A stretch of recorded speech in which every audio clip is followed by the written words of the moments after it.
अभिवादन करतायत, त्यामुळे ते वर गेलेले आहेत. त्यानंतर ते आपल्याला खाली येऊन बोलतील. मात्र सर्व नेते या ठिकाणी आता सामील झालेले आहेत आणि एकंदरीतच आपण बघू शकतो आपण संदीप क्षीरसागर जे आहेत या ठिकाणी मोर्चामध्ये सहभागी झाले.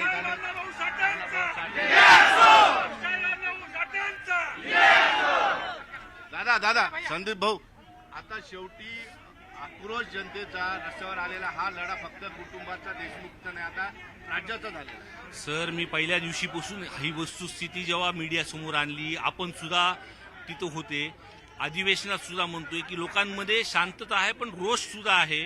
आणि तुम्ही आज बघितलं जसं काही प्रत्येक घरावरती काहीतरी दुःख झालंय, या पद्धतीने सर्व जाती धर्माचे लोक रस्त्यावरती उतरलेले आहेत. लोकांमध्ये रोष आहे. पण दादा, जे 3 आरोपी फरार आहेत, शंका व्यक्त केली दमानिया यांनी की त्या तिघांचे मर्डर झालेत आणि कर्नाटक बॉर्डरवर 3 बॉडी भेटलेल्या आहेत, तर त्यांच्याच असाव्यात.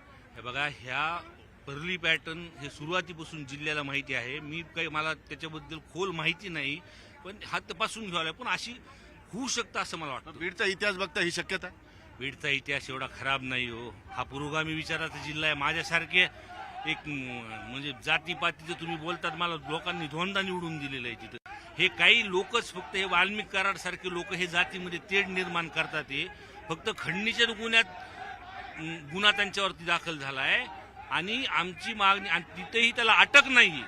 दुसरा विषय, 302 मध्ये कट कारस्थान खंडणीचा गुन्हा झाला म्हणजे त्या कनेक्शन आहेत ना तिथं क्लिअर आहेत. मग तुम्ही 302च्या ह्याच्यामध्ये का नाव टाकत नाही?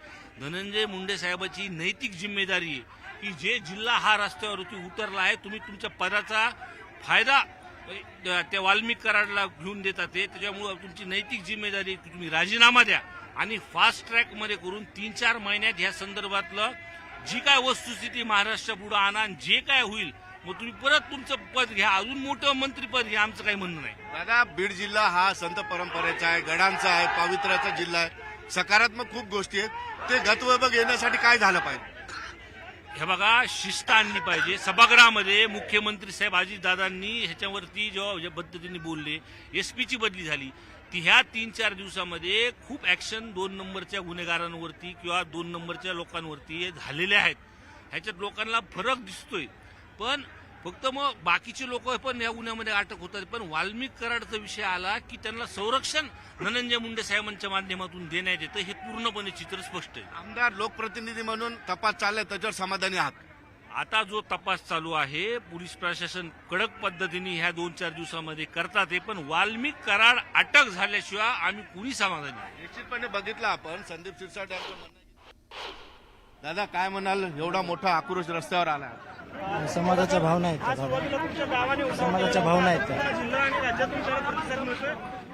हा लढा आता फक्त तुमच्या कुटुंबाचा नाही तर राज्याचा झालेला आहे न्यायासाठी. सगळ्या समाजाचा आहे, 18 पगड जातीचा आहे हा लढा. निश्चित बघितलं आपण, थोडंसं भावनाविवश झालेले दिसत आहेत या ठिकाणी.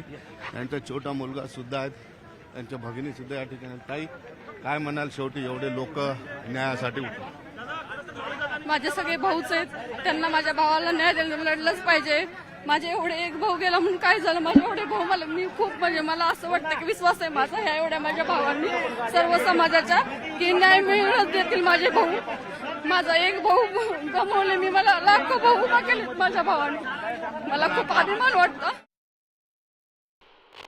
बजरंग सोनवणे माझ्यासोबत आहेत, खासदार बजरंग सोनवणे. काय सांगाल बाप्पा, कशा पद्धतीने हे सगळं चालू आहे आणि आज 19-20 दिवस उलटत आहेत, काहीच केलं जात नाही? आज 20 दिवस झालेले आहेत संतोष देशमुख यांची हत्या होऊन, पण ज्या संतोष देशमुखांचं किडनॅपिंग झालं त्या क्षणापासून आजपर्यंत मी लढा लढतोय आणि पुढच्या काळात सुद्धा आम्ही सर्वजण मिळून एकत्रित लढा लढण्याच्या दृष्टिकोनातून समाजातील सर्व जाती धर्माचे लोक असतील सर्व एकत्रित येऊन सर्व पक्षीय हा मोर्चा आज काढलेला आहे.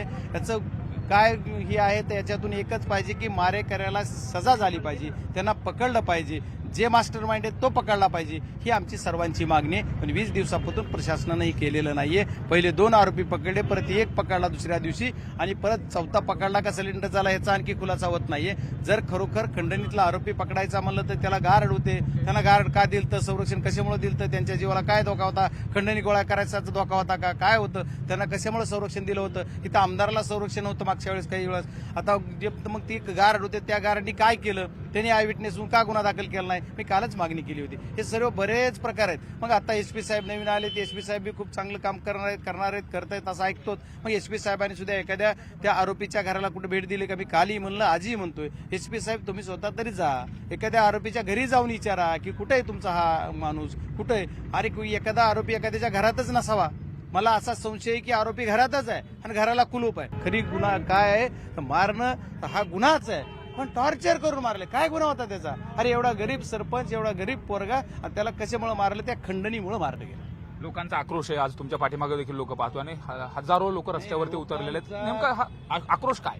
बीड जिल्ह्यातल्या लोकांचा आक्रोश याच्यासाठी आहे की बीड जिल्ह्याला पुनश्च एकदा कायदा व सुव्यवस्था प्रस्थापित झाली पाहिजे. जर हे लवकरात लवकर नाही घडलं तर पुढच्या येणाऱ्या नवीन वर्षामध्ये मी स्वतः उपोषणाला बसणार आहे असं डिक्लेअर केलंय. मग ती दिल्लीत बसायचं, मुंबईत बसायचं का जिल्ह्याला बसायचं, हा निर्णय पक्षश्रेष्ठीबरोबर चर्चा करून महात्मा गांधीच्या पुतळ्यासमोर मी उपोषणाला बसल. त्याची तारीख, वेळ, पुढची दिशा आम्ही ठरवू. आम्ही 100% मी एकटा आता बसणार आहे. माझ्यासोबत आणखी कोण बसेल त्याचा निर्णय वेळोवेळी पुढे करू. सचिन सोबत मी सुरेश जाधव, बीड.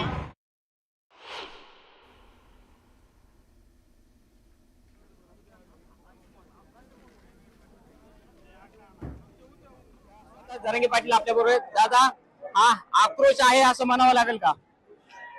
आता याच्यापेक्षा सरकारला काय बघायचे काय माहिती, मुख्यमंत्र्यांना यापेक्षा आणखीन काय बघायचं. जर आता शांततेत आणखीनही मराठी आमचे खून होऊन जर असले तर न्याय द्यायचा नसेल तर मुख्यमंत्र्यांना काय बघायचंय काय माहिती. या राज्याचा कसा मुख्यमंत्री विध्वंस घडून आणायला लागलेत त्यांच्याच नेत्याच्या माध्यमातून, त्यांच्या जातीवादी असणाऱ्या त्या 5-6 नेते जवळ धरलेत, जे आरक्षणाविषयी जातीवाद करतात, जनतेत जातीवाद करतात, आणि अशांना पकडून त्यांना काय विध्वंस घडवून आणायचा या राज्यात माहिती नाही मुख्यमंत्र्यांना नेमकं काय घडवून आणायचं. पण आम्ही पण मराठी आहेत.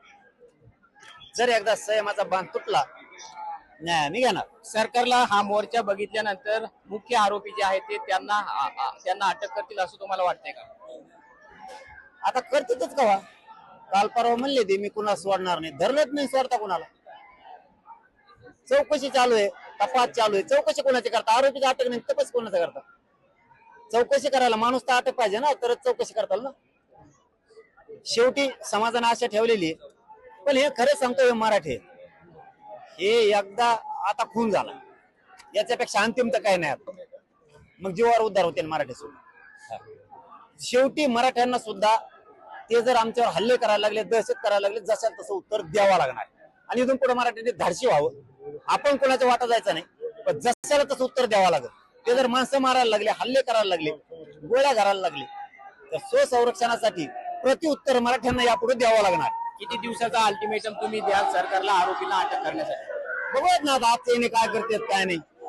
नसता मग तर त्यांना जिरेस्त आणावं लागणार, आणणार. आपण बघितलं तर हे होते मनोज जरांगे पाटील आणि यांनी सरकारला